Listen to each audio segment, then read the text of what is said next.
Hi viewers, welcome to filmy beat.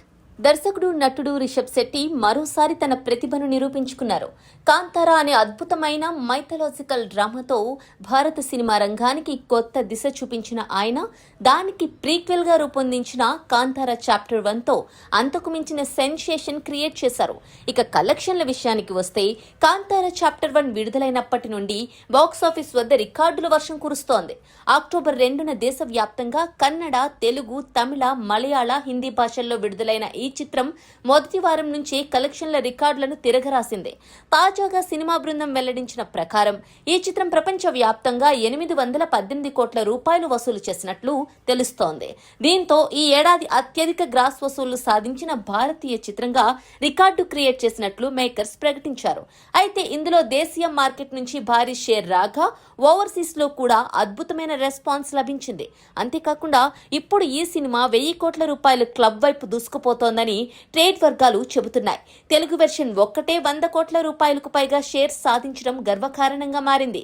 ఈ cinema విడుదలై 3 వారాలు గడిచినా కూడా కాంతారా చాప్టర్ 1 దూకుడు ఏమాత్రం తగ్గకుండా బాక్సాఫీస్ వద్ద గర్జిస్తూనే ఉంది.